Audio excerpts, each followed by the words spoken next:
Good evening, ladies and gentlemen. My name is BrightOps, and welcome to Hooked on You, a Dead by Daylight dating sim. Yes, they actually did something like this. To my understanding, it's somewhat related to it's meant to come across something as monster prone, but I think they're going in a very interesting direction with this. Either way, we'll find out soon enough. I honestly have no idea what the hell we're getting into. I suspect it's going to be nuts. Alright, before the dream vacation. Right, oh. Okay, we don't have a full thing, so we'll just go with bright.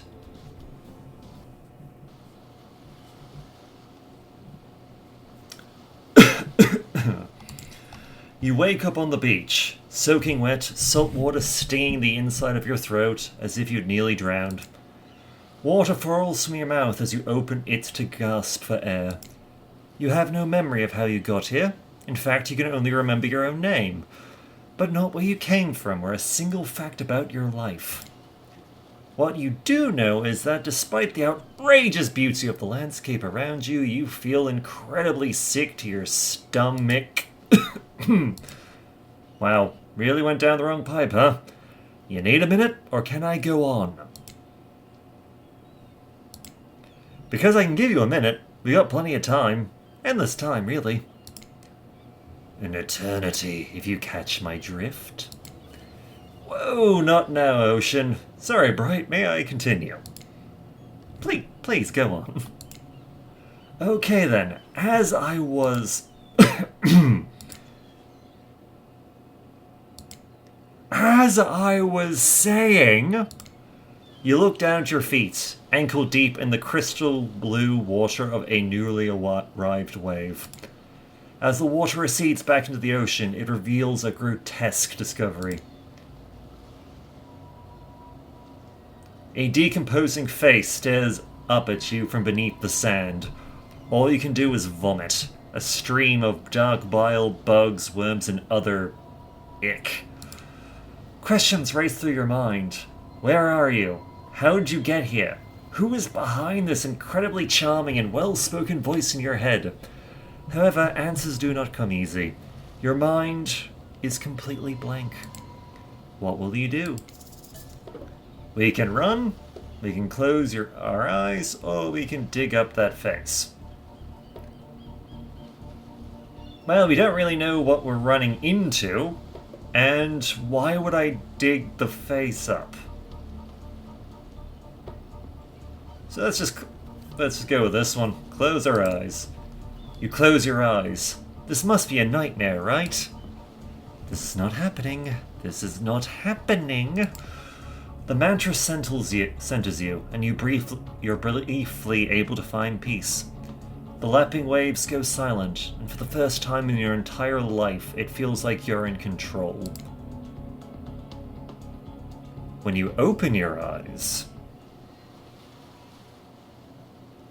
you're in the exact same place, except now the disgusting corpse face is smiling at you? Even the dead have a wondrous time on our island. I promise you will too. Don't worry, you're going to do just fine. We wouldn't want anyone else. Well, that was sure weird, that voice again. Do oceans normally talk? Your memory isn't right, but you're pretty sure you remember learning as a child that oceans do not speak directly to people in spooky terms. Your mind doesn't have a chance to linger any longer on your current situation as you feel something soft bump into your foot. When you look down, you find a volleyball sitting in the sand there next to you. You stare down, frozen. A voice calls out from behind you. Little help, please. I will be honest, just right now, I'm not that great a voice actor, or a voice actor at all. I cannot do justice to what people should sound like. So keep that in mind as we go forward. You turn around, and when you see what's waiting for you, your jaw just hits the ground. Damn. Not my cup of tea, but I can see other people. Okay. And of course, the face of the franchise. Good God, he is... Sorry, just... Damn, he is a big boy, isn't he? 4 gorgeous monsters stand halfway between you and a well-tended volleyball court. Each of them oozes with undead energy, a magical aura reaching out and penetrating you via your eyes. Your heart begins to race. Curiosity, fear, desire. You can't help but stare at these casually dressed... Let's call them killers. I don't know. Not to be judgmental, but that's just the energy they put out there. So many competing feelings rushing through your mind at once that you are completely paralyzed. Hello?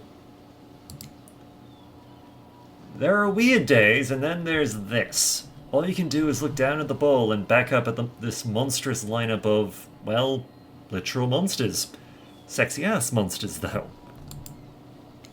What do you do? Let's see, toss it back, kick it back, say no thanks, say nothing, do nothing. Let's just toss it back. Let's be like, they ask nicely for it back. Let's just give it back.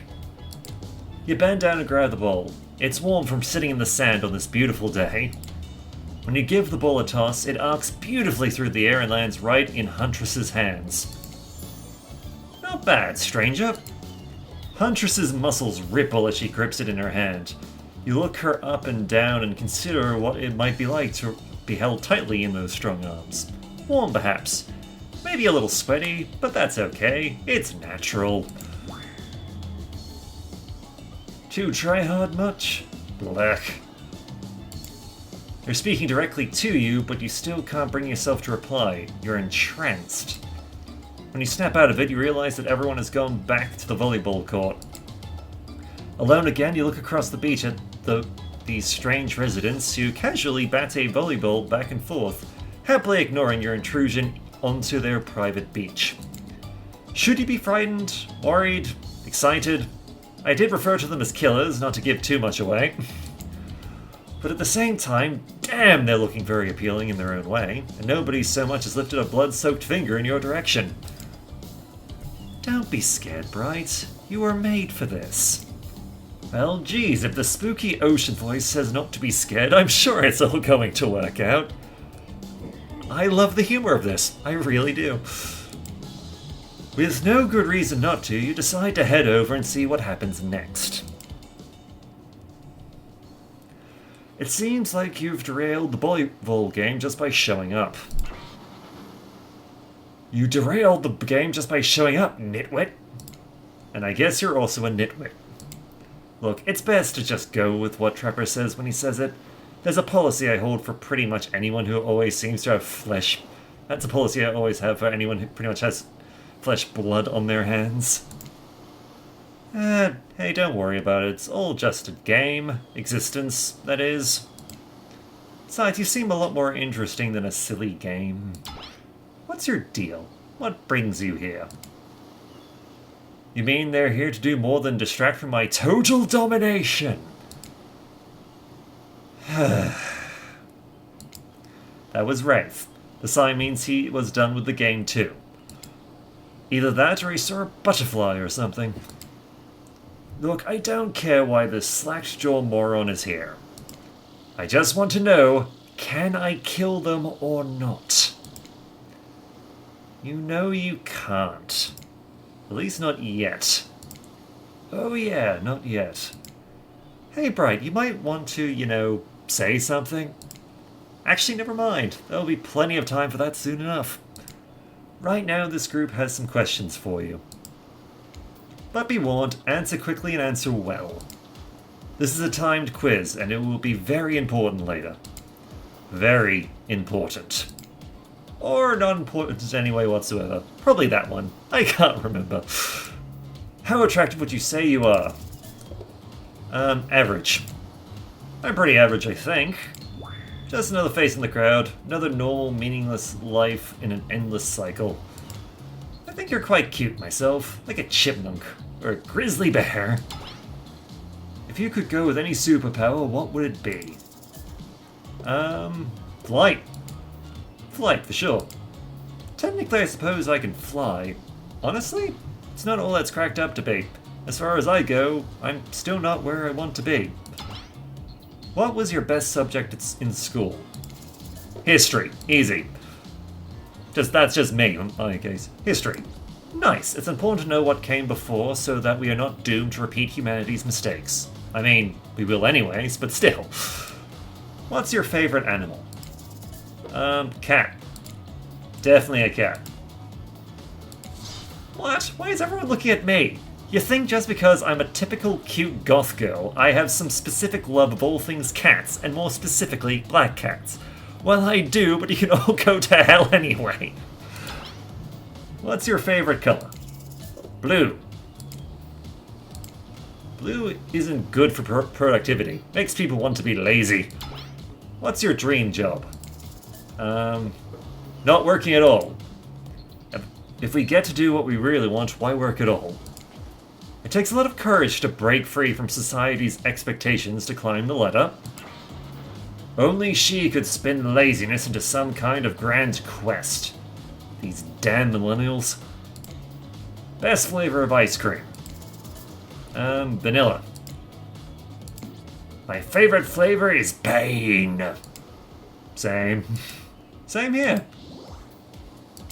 Mine is vanilla, swirled with pain. I think minced chip is the greatest flavor I've conceived myself, but enough about ice cream. Am I right? Hold on a second, this reminds me. I am right. Always. It's a lesson you should learn before we go much further. Do what I say if you want to survive. Pick mint chip. We're teaching lessons now, narrator. You rascal. Kill or be killed is the rule on this island, even for faceless voices. Tell me, what's the best flavor of ice cream? Mint chip. The best flavor is mint chip? Now, I will say this. I'm not saying this because the voice is saying it. I'm saying it because it's right. I like mint flavoring. So obedient. I think you're gonna do just fine. Anywho, now that they know so much about you, I'm sure the group wants you to start getting to know them. I'm Trapper. I pretty much run things around here. I'm the smartest, richest, strongest person on this whole island. I don't like losers. If you want to know what a loser is, say hello to Wraith. Hello, I'm Wraith. I'm nothing like everyone else. I like nice people and loathe big dumb idiots. Hey, what's up? I'm Spirit. I don't like most things. I don't really hate most things either. It's not worth my time. But the things I do hate, I really hate. You know? Based on my personal observations, life is nothing but suffering, and society is a carefully calculated lie to keep everyone subservient to those in power. It's better to choose to just not take part. Jeez, it's like she was downright murdered by society. She hates it so much. Oh no, wait, I'm remembering Spirit's story now, and that's almost exactly what happened. Hi, I'm Huntress. Don't let these bummers get you down. There's lots of fun to be had on this island, along with lots of love. Yeah, there is, if you know what I mean. Grow up. Grow a body. I've explained this 1,000 times. I'm dead, but I'm not a literal ghost. I just create a trail of fog. I'm not made of it. Whatever, fog buddy. That's not nice. He's not nice. You love it. Only sometimes. You really? That's disgusting. That's why she likes it. Don't speak for me. I also hate it. Stop speaking entirely, actually. For the first time ever, I agree with Wraith. Let's move on, otherwise they'll do this all day. Besides, if I know this crew, and I do, they'll want to show off soon enough. If we're done playing, let's do something else instead. Wow, for once I actually agree with the meathead. I say we go to my yacht. It's the massive boat docked nearby. I'll give everyone a taste of true luxury and power. Wraith rolls his eyes. Don't mind him, he just hates fun and happiness. No, I hate the endless, desperate, soul-crushing pursuit of wealth. The way it's flaunted needlessly, and the cruelty it endangers. What about hanging out by the pool? I find the water calming. Simple. Beautiful. Hey, what about a volleyball game? We can exercise and have some fun as a group. Are you all serious? There's a perfectly good lounge to chill out at right here. I'm tired, and besides, I hate being in the sun. Where do you want to go? Let's see. Honestly, I'm happy to do lounge. I like this. Honestly, out of all these, kind of like the Goth Spirit Girl. It's great to relax for a second at the lounge. To kick up your feet, look out over the ocean, and relax on your own terms. Who would want anything else? Dark, dry, comfortable, enjoying a cool drink on a hot day. It's the best. I mean, what kind of fool, what kind of monster, what kind of mask-wearing psychopath would finally be granted a break from the constant grind of chasing and fighting to get ahead, and then choose to exert themselves in, quite frankly, any way whatsoever? Why am I the only one who gets it? It's time to stop living by their rules. I won't do it any longer. Yeah, we should probably give her a second to calm down. Hold on. For just one moment. This is Dwight and Claudette, our activities coordinators. They're also the cooks, waiters, bartenders, janitors, and every other job. They're the only help remaining on the island. This place we call Murderer's Island. Due dramatic music flourish. There it is. None of the others survived. Ahem. Survived the interview process, I mean. Hence why we shall theretofore refer to them as survivors with a capital S. These two have worked here a long time. So very long. I don't actually know how long it's been. Sorry, anyway, I should probably let Dwight and Claudette do their mandated jobs. They sure look happy, but they're vibrating with a nervous energy that is starting to give me the creeps. We will now escort the group to the venue of your choosing. However, in the future we'd recommend waiting for us to present you with your options whenever possible, and don't just run off to various activities unsupervised. We don't have much autonomy around here. The least you can do is allow us to do our jobs. Do our job. The most you can do is help us get off this isle... Dwight? Yes, pardon me. Please, follow us. Yes, narrator? Yes, something I can help you with? Those two, Claudette and Dwight, did they just start to mention something about wanting to escape? Is escape an option? Should I be trying to escape? Escape? Them? Oh, no, I think you're mistaken. It seemed like Dwight was asking for help to get off the island, though. Oh, right, that. Yes, that's true, he was. But he just meant that he wants to get to the other vacation island getaway, a couple of miles south of here. It has much fancier accommodations than this island. It's one of those big corporate outfits, quite exclusive, where all the famous celebrities hang out. Very luxurious. Doesn't quite have the charm that this island has, though. Trust me, you wouldn't want to go there. With all that money comes a lot of restrictions. This is where you belong. Now, off you go. It's time for an activity. On this island, your decisions matter. Mostly. When I agree with them. Not like that other island. So what will it be? As I said, lounge. Finally, freedom from the preposterous premise that the four of us would be engaged in some sort of thrilling 2-on-2 volleyball match. Spirit looks at you from beneath her gigantic sun hat. She has a conspiratorial tone. I don't know whose idea volleyball was in the first place, but I hate them. I tried to feign a sprained ankle, but everyone already knows I technically float above the ground, so no one believed I was even putting any pressure on my joints in the first place. Then I tried to annoy everyone by not giving a crap, but then, and when that didn't work, I tried whining, and then that didn't work. When that didn't work, I threatened to kill every single person on this island, but it turns out I'm not the first to toss those kind of threats around on this island. So thanks, I guess, for getting it called off. Are we threatened to end each other again? Now it's Dwight who takes on a conspiratorial tone, his eyes shifting as he slips into a loud whisper. Please, just make it quick. Is what you'll be saying when we get behind the bar to make you the drink of your dreams. Hilarious, right? Right, Dwight? Not gonna lie, like Claudette. To be fair, I've always liked Claudette and her backstory. She seems to be a lot less of a loser than Dwight is. Right. Right. So, what will you be having? Let's see, vodka soda, Serengria, Scotch Rocks, Virgin Daiquiri. I'm gonna be honest, I'm not a big alcohol. I don't drink. So, Virgin Daiquiri. I didn't come here to party, I'm just trying to make the best of a very strange situation. I don't know. How about a daiquiri? I know how to make that, but skip the liquor. I'll have mine virgin. Trap a Snickers at your choice of words. Sure you will, kid.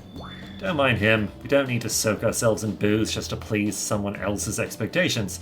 If you ask me, there's enough spirits here already. Besides, alcohol just numbs you to the painful realities of the world. I chose to face them head on. You would never do something like that, I don't know. Hide from it all behind the world's largest hat or anything. Please allow me to ignore any fashion advice from the man wearing a doll's face as a mask. Not a doll's face, jerk. Since we've fulfilled your requests, it's time for you to return the favor. I should have known there was a catch. Icebreaker time.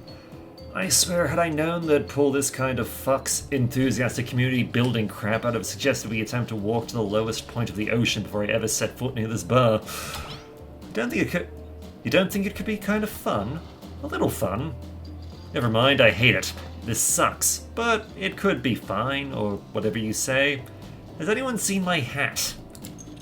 I've literally never seen him in a hat. If we must make small talk, I'm at least picking a topic before we end up being forced to do some lame improv game that nerds learn at their non-sports after-school activities that I definitely never did because I'm no nerd. Methinks a certain someone doth protest too much. Sitting here on this beautiful sunny afternoon, warm sand beneath the cool fog beneath my 7 feet. The topic I chose is books. Novels, comics, fiction or none, reading is the only real escape from the inescapable horror of life. The escape into your own mind. A groan rolls through the crowd. Not a lot of readers here, I'd imagine, based on that response. They were much more enthusiastic about drinking. Considering the situation we're in, it seems an appropriate time to ask you. Bright, what's your desert island book? The one book you'd bring with you if you were, well, on an island like this. Oh, and it has to be classical horror, for reasons that should be obvious. She means because this is an island of horror villains, and also those books are all in the public domain. Nothing too modern. Humanity hasn't really gone soft these past 100 years, so what's your favorite? Let's see, Dracula, Frankenstein, Dr. Jekyll and Mr. Hyde, or books, no thanks. Honestly, I'm a fan of Dr. Jekyll and Mr. Hyde. I've read that one. You know, I really enjoyed the story of Dr. Jekyll and Mr. Hyde. I always felt like I had this other person living inside me. Dr. Jekyll and Mr. Hyde. Sounds like a fun one. I love a good story about friendship, but I can't read. Not because I'm dumb. I never actually learned to read because I was too busy learning to survive with nothing more than my own strength and cunning. Same reason I didn't have a best friend that wasn't more than just a rock with a face I'd drawn on it in dried blood. Until we meet again, Roxanne. Huntress looks out towards the horizon. There's a moment of silence among the group. Will you tell it to me sometime? I might not be able to read books by myself, but I love being read too, especially when someone does all the voices. It's not really a story about friendship exactly, but who cares? Of course I'll tell it to you. It's quite the thrilling tale. Not just anyone can pull off quality narration all the time. Take it from me. You don't even need to read, you can just make it up and it'll still be fun. Sometimes when I find myself in an abandoned house, I like to look at the photos on the wall and come up with little stories to go with the pictures. It's a fun game we could play together. Abandoned house? Why are they abandoned? Huntress giggles and gives you a playful little wink. I don't know. Usually I find the folks who abandon them, they're not in the mood to tell me much. Enough about these old stories that belong to someone else. I think it's time to make up some new stories of our own. Before you know what's going on, Huntress is waving an empty vodka bottle in the air, a devilish twinkle in her half-mask-covered eye. Might to suggest something a little naughty. Let's all get in a circle and spin this bad boy. Great idea. Whoa, where the hell did he come from? Trickster, isn't it a bit late to introduce a new character? I thought I was the one who gets to make the rules, so I'm not sure who I'm asking. But I wasn't ready for this. Well, hello, and who is this new fan in the waiting? Beat it, Hack. I don't know. What's the harm in inviting one more person to join the circle for our game? Oh, I can't stay. I was just saying it's a great idea, while also teasing the secret trickster ending. I've got much, much better things to do than hang out here. I'm famous. Toodaloo. The rules are simple. First you spin, then you swap spit. That is. But let's be clear, this isn't a peep show. We're here to have a good time, but in a classy way. All makeouts will happen out of view of the public eye. Real romantic-like. Yes, romance is the goal. We'll all be waiting here in complete silence, trying to listen in and use our imaginations while you make out on the other side of the bar. But not watching. Like adults. Romantic, well-adjusted adults. Bright, you're up. You grip the bottle in your hand and put your fate in the hands of the empty bottle gods. Mini-games consist of 2 parts. On top, a pointer which rotates in a clockwise direction. On the bottom, a target you're going to be pointing at. This here upcoming minigame is a special minigame, perfect for the less coordinated because there is no winning or losing. Well, not technically. Wherever the pointer stops, that's your result. I suppose it doesn't stop where you want it to. It's a bit like losing, but no one has to know if you don't tell them. Okay, ready to play? Would you like me to repeat that? Okay. Ready? Okay, away we go. Spin the ball and see who you're gonna smooch. Let's see. 3. Oh. You got Wraith. You two are meant to be. Psych, you'll have to actually spin multiple times to get your real result. First, to get to 3 times is your true match. That's how we play hardcore spin the bottle on this here island. Now get your spin on. Okay. Ugh. You got Trapper? Nope. Bug up. You got Wraith. Let's see. Look, I'll go with Huntress or Spirit, either way, but... Don't want Trapper. Trapper's a dick. Oh, no. Trapper's your true match. Fuck! Ooh. Just this morning, you will wake up on a strange beach surrounded by strangers with murderous intent. Now you're looking across the beach to tell a Trapper, lust in his eyes, sweat glistening on his skin. Your heart races, you can feel your pulse pounding in your ears. Grappa takes you by the hand, you sit face to face in the private section of the bar. He begins to reach for you, putting his hands on your shoulders. You're sweating, but not in a sexy way he is. You're sweating in the gross way you'd sweat at the interview for a job you're not even remotely qualified for. You don't know what to do. If you try and lock lips in this state, you might gross him out so completely that he'll never be able to look at you romantically again. Trapper, we... Save it, it's not happening. Don't cry, I know. To get this close to a living god and then feel the sting of his rejection. It must hurt bad. But don't take it personally. Well, do, but use it to make yourself stronger. It's not because I don't want to, it's because you haven't earned it yet. You might later. For now, it can't be that easy. Sure, maybe with one of the others. They're weak, sad, lonely. Not me. I don't need this. It's mine to give or to withhold. You really dodged a bullet. This means you'll have a chance to present yourself in a bit more flattering of a light later. Assuming you survive. I'm not ashamed to tell you that I think you're cute. I would make out with you so hard your heart would cave in if I wanted to, and I do, but I still won't. Tell anyone I told you this and you die. They die, and then I have you all revived and kill you again. If anyone asks, I was the best you ever had, which I might just be another time. I had to break up such a passionate moment. That we only assume was passionate because we'd never spy on you constantly while you stay on this island. But dinner is being served right away and we must insist that you join us. We wouldn't want anyone dying of starvation when there are so many more interesting things to die from. I hope I'm not locked into Trapper because of that stupid minigame. Seems like the next activity is mealtime. How quaint. You were expecting what? Capture the flag? Do you know how complicated it is to run a game like that? Much more so than sitting and talking.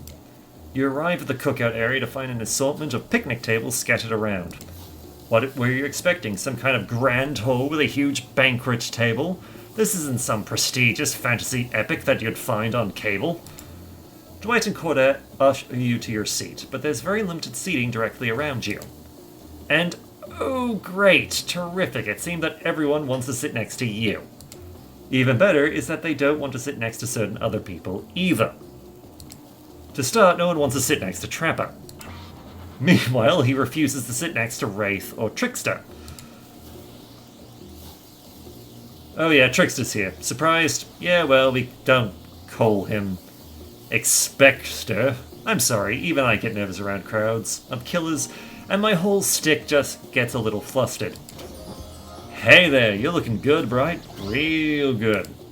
And we literally can't let Huntress and Trapper sit together. No, seriously, their arms are too big. They can't fit at the table if they sit side by side.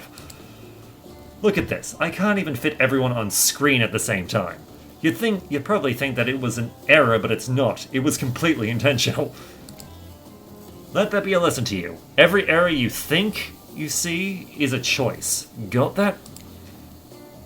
Okay, Dwight and Cordette are directing traffic. You sit on one side. The rest of them will sit opposite you. Hunters and Trapper can sit at the ends with their enormous, sexy arms. Now that everyone is seated, we can begin dinner. Tonight's meal was prepared slowly and carefully with both love and hate for 12 hours over a spit. We hope you'll enjoy. We really, really hope you do. Hey, you didn't actually tell us what you're serving. What are we eating? It's meat. Seasoned with a specific number of special herbs and spices that we simply can't divulge. My favorite. Meat is good. Meat is murder. But you know, considering what you've been up to, who are you to get judgy now? I'm just sharing facts. And you need to murder something to eat its meat, so that's like, technically true. Technically true is the best kind of true. Okay, enough yapping, let's eat. Hey Bright, you thinking what I'm thinking? It's gonna be a person on that spit, right? Or several parts of overlapping people, perhaps. I haven't seen many pigs wearing palm tree button-down prints, you know? When you look closely at the spit, you spot what definitely appears to be scraps of fabric sandwiched between some layers of meat. I think I might be sick. Is there anything else to eat? This took 12 hours. And we do literally everything on this island. Actually, there is one thing you're not doing today. You're not carving up this delectable meal. Yeah, he's right for a change, because I am with my broadaxe. It's the perfect tool for easily chopping anything in twine. First, who says twine? Sometimes I swear it's like we're all from completely different historical eras. Secondly, I'll handle this with my cleaver. Fast, powerful, and clean. At least it's clean when the meat is cooked. No blood. Yeah, you two and your ridiculous bicep swinging contest. Enough. Grow up. Obviously my gorgeous katana is the only option. Obvious. The hell it is. Oh, I'll show you both my katana and send you to actual hell if you'd like. Please stop. Please, I hate when we fight or talk. Or even when we look at each other in the eye. I can do it. I have the skull of... Azora? Vov? I'm probably mispronouncing that. Great, instead of slicing it up, you can club it to a second death. Hey, Bright, I know this isn't what you want to eat, but hurry up and volunteer to carve up Felix. I mean, dinner. Otherwise, this will go on for hours. No hyperbole. They once argued over who had the most effective weapons for 72 hours straight. And it doesn't matter which one does it. When they're done, they will take even longer cleaning their weapon, all while explaining the value in maintaining your tools. Despite being a bunch of cold-blooded killers, for some reason they're always terrified of tinnitus. Or tetanus. Tetanus, that's the word. Ugh. Why don't you let me carve up dinner? Splendid idea. Would hate for it to get cold. He hated it when it got cold. Here's a machete, freshly sharpened. Minigame consists of 2 parts. On top, a pointer that rotates in a clockwise direction, and on the bottom, a target you're going to be pointing at. Sometimes the target is immediately visible, sometimes it's hidden until the pointer arrives. Press the spacebar to stop the pointer while over the target to win. Fail to land on the target and you will lose. To achieve a perfect success, land on the start of the target area, not the end. Okay, ready to play, or would you like me to repeat that? Okay. Ready. Away we go. Slice. Alright. Perfect. Perfect again. Perfect. Perfect.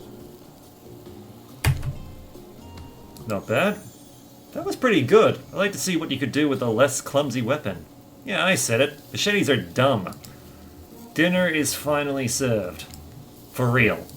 The sounds, especially coming from the masked killers while they eat, which involves lifting their masks and shoving food behind them, are nasty.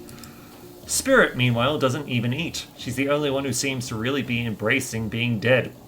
They're all dead, right? This is obviously hell. I mean... Come on, we're still trying to be mysterious here. You think mystery comes easy? Claudette and Dwight aren't the only ones who've been working their asses off to make this night perfect. Well, at least they're lifting their masks. This is only 99% as disgusting as it could be if they tried to just smash stuff through there. Spirit, why aren't you hungry? The 2 best things about being dead is not having to eat. That's only one thing. Think about it, Bright. Number 2 is no number 2. One less thing to think about in the afterlife. Even if I wanted to eat, I have no idea what would actually follow. You might have noticed, but I'm mostly just a bunch of dismembered body parts floating in a spectral form. Do you see how deep this cut on my abdomen is? I don't think my digestive tract connects anymore. Between the food and the behavior of the group, this might be the worst meal in history. But even worse is they're staring at you. You're not eating. They don't like that. I think they want an explanation why. What do you want to tell them? Let's see, this is gross, I'm sorry, or look at that seagull. You know what? I'm happy to do a distraction. Wow, you ever see a seagull that big? I haven't, that's incredible. Anyway, what were we talking about? Lame misdirect. Yeah, she's right, Bright, pretty lame. Own who you are, never compromise. Didn't you wash up on this island with no memory of who you are and how you got here? Yes, you did, poor thing. You have no idea the last time you ate a real meal, and you've been standing in the sun. But the seagull... Uh-oh, you just made a lot of good points. I swear, you're beginning to feel lightheaded. It waved at me. Maybe you need to eat to survive here. Either that or someone poisoned you. No, wait, you haven't eaten, so you can't be poisoned. Whatever the answer, you're clearly about to pass out. Oh hey, it's me again. Your friend, mentor, and guide... Narrator to the narrator, the ocean. Not sure how I feel about this characterization, but I'll allow it. I brought you here, and I might be the only one who can help you now. There's only one thing you must do to survive. You have to figure out why you're really here. No one can tell you, not unless you follow the right path, or at least a right path. There's too many of those to count. Hopefully you pick at least one of them. Because there are even more wrong paths. Many of them lead to your demise. Others lead to something even worse. Starting scenes over and having a fast forward back to where you were, am I right? For this place holds many secrets, even from itself. But the one that truly matters can only be learned if you answer the most important question. Why are you here? Why are you here? Answer that and you'll learn the truth. The ultimate truth. Vague? Mysterious. I gotta give it to this ocean character. That's some quality early game storytelling. You wake up to find Spirit holding your limp body, gingerly pouring cool water into your mouth. Don't you just love the ocean at night? I do. Staring out over the vast darkness of the ocean really validates the feelings inside me that we're all truly insignificant, and the only thing worth pursuing is revenge. I have to wonder, why could anyone believe anything else? You look out into the darkness of night and ponder her question. Well, it's a simple question. How could they? How could anyone not feel small and alone in the face of such massive nothingness? Let's see, you've always been alone. You found someone special. You've always been alone. Let's go with this. Maybe it's Spirit's words, maybe it's the ocean, or maybe it's always been this way, but you suddenly feel connected to Spirit's words. I may not remember much about my life before, but there's one thing I know to be true. I've always been alone. And always will be alone. Spirit has turned from looking at the ocean and is looking directly at you now. It's a funny idea, isn't it? Being alone. Together? It's the best we can hope for. Maybe. Or maybe it's too much to hope for. Maybe it's impossible to pretend we know anything. Is that just arrogance? I was so dumb, so busy trying to please everyone and be the perfect student, the perfect employee, the perfect daughter. I didn't take care of myself, and now I'm all I've got. Worst of all, I got distracted from my true purpose, my destiny. The purpose was sitting inside me my whole life. Okay, so this might sound a bit silly, but Spirit looks around to see if anyone else is on the beach. When she's convinced that it's only you two, she continues. There's a dragon that lives inside me. I've always known, but I've tried to ignore it. When I couldn't ignore it, I tried to push it down. I'm so stupid. I'm not stupid, that sounds badass.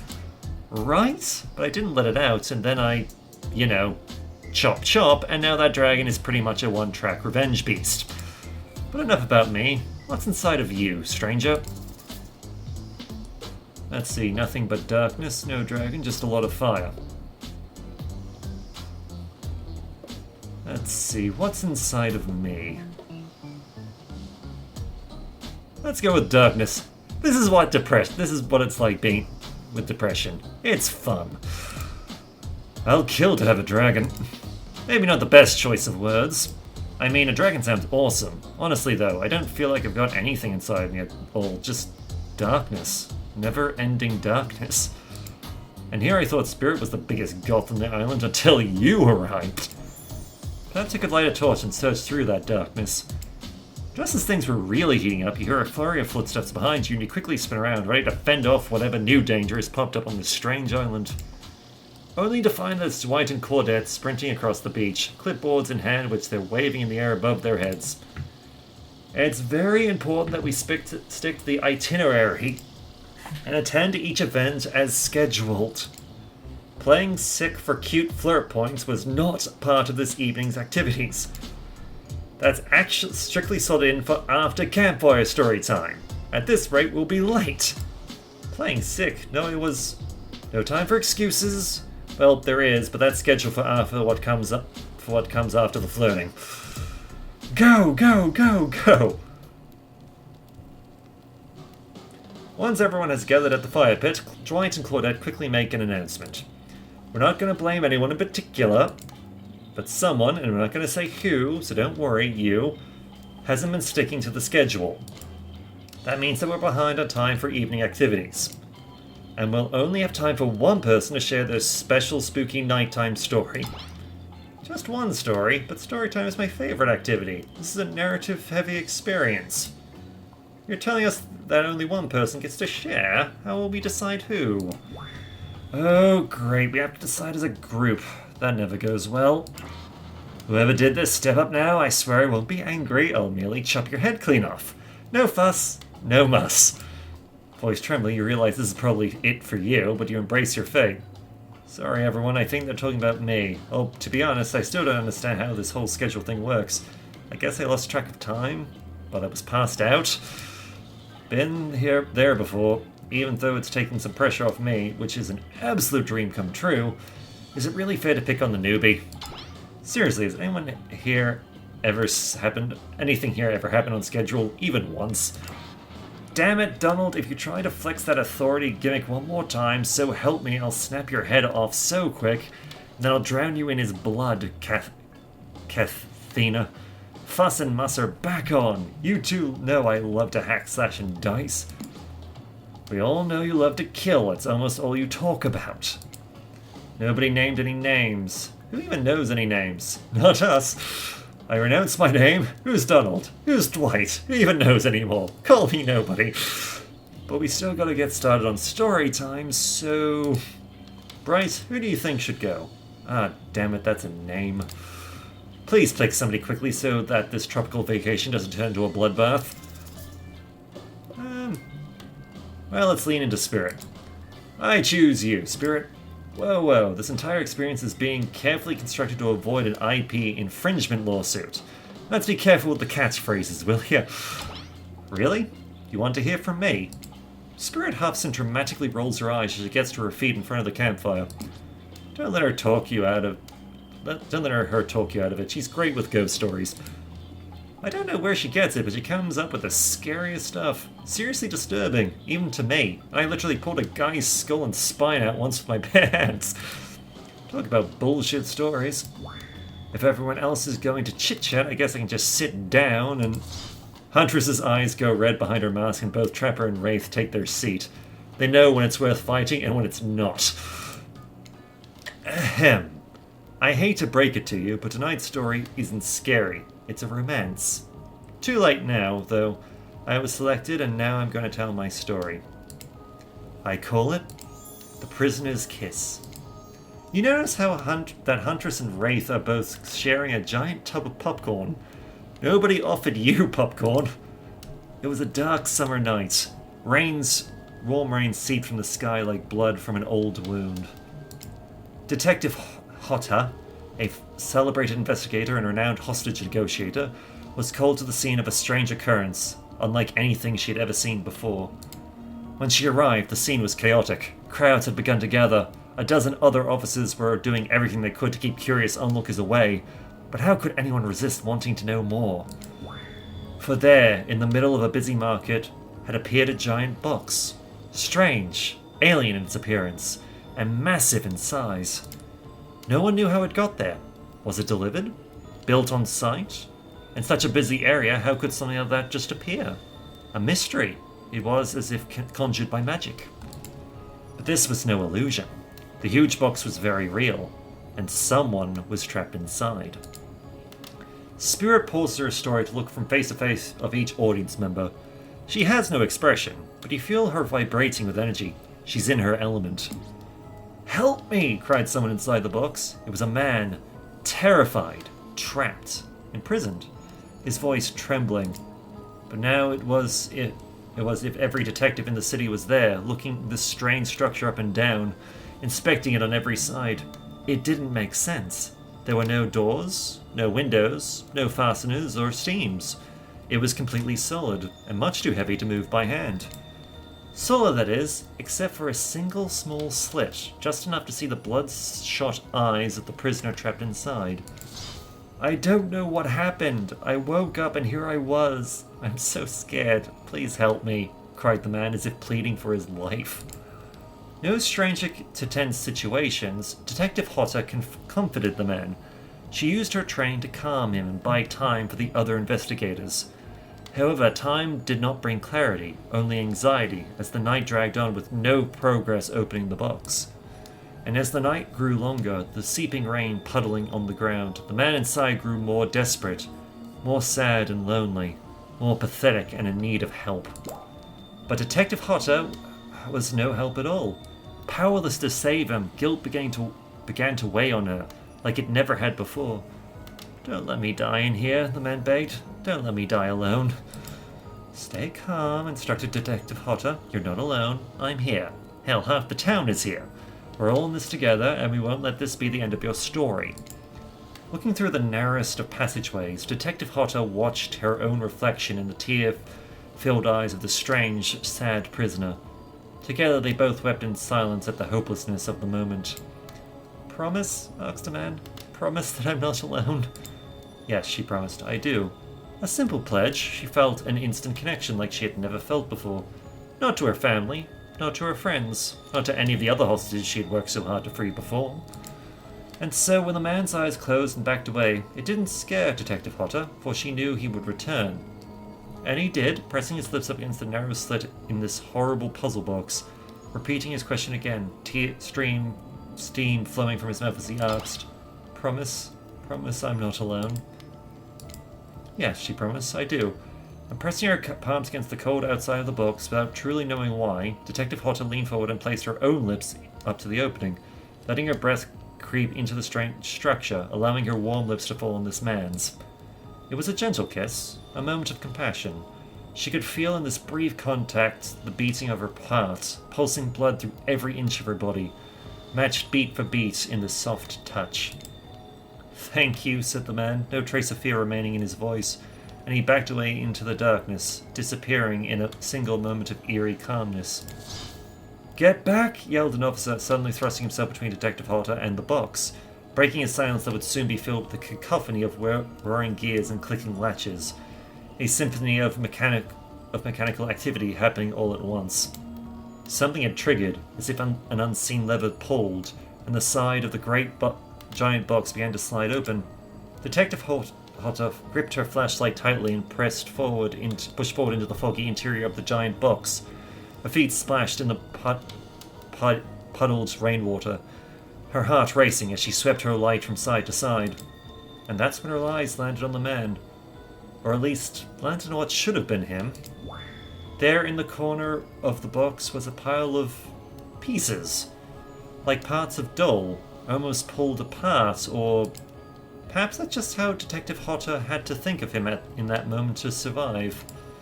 A collection of segments, limbs, pieces, disconnected from one another, cleanly severed and placed in a neat little pile. And atop that pile, a head, cold, pale, eyes open, lips an icy blue. Spirit stares at the fire, her own expression lifeless, her lips blue. Tears fall from her chin and soak into the sand at her feet. You're blown away by the story, and it's safe to say you're not alone. Everyone else is looking into the fire or up at the sky, anywhere but its spirit. It was you who chose her, so you who initiated this harrowing tale. So sad, so creepy, so sensual? She really went into great detail when it came to describing that kiss. Too much detail, and now no one is sure to act.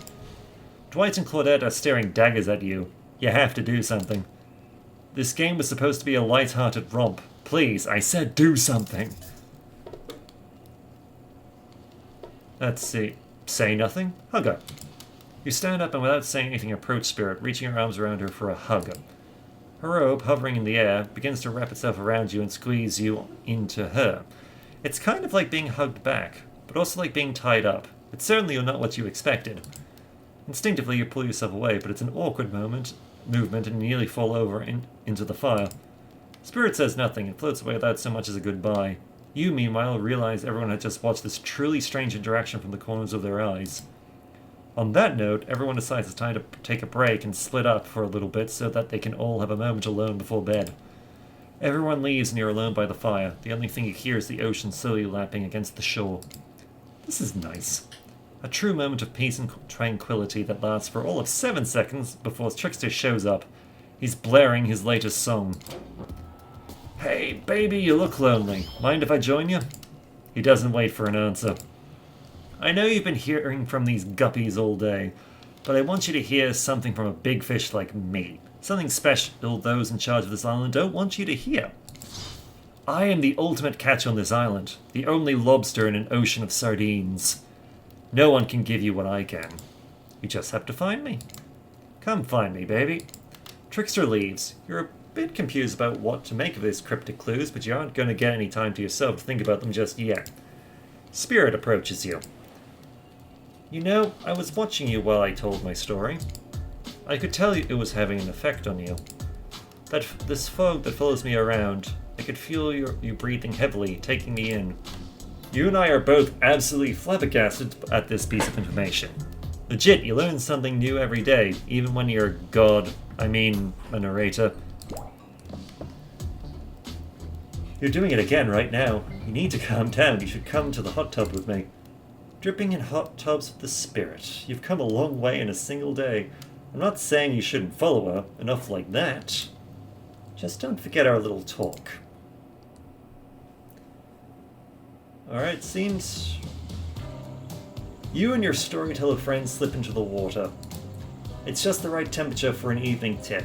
Plus, if some jealous shark comes along and manages to jump in from the ocean into the pool, you're also pretty sure your killer companion couldn't handle it.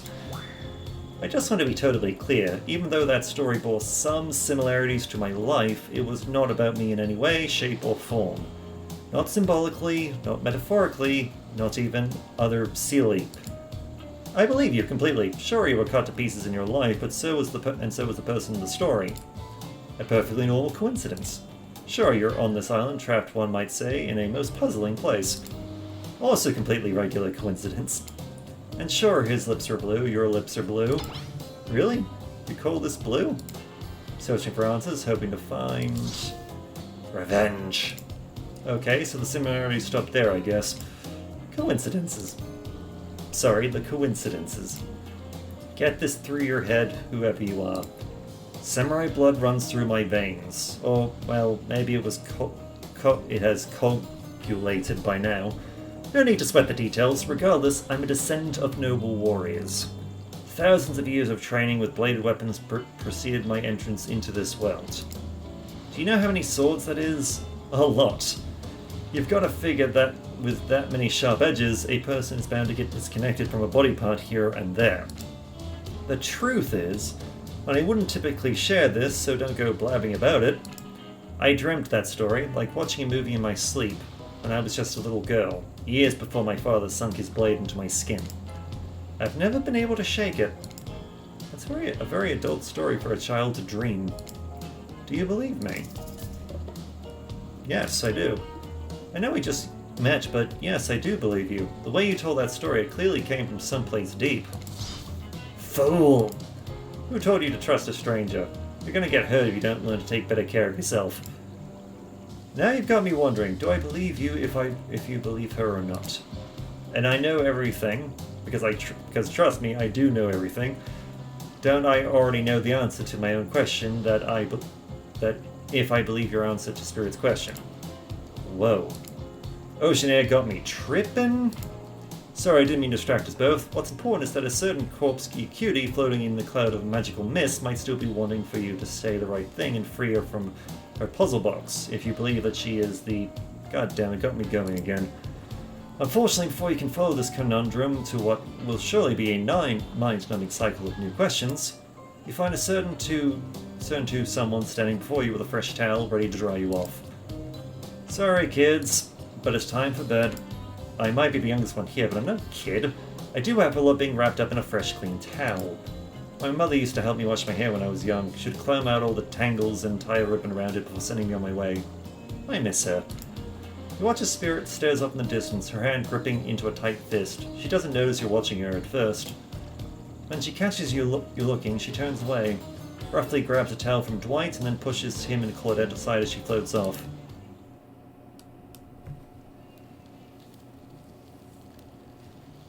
I will admit, I think I might just leave it here, because we've got a... Yeah, we can save.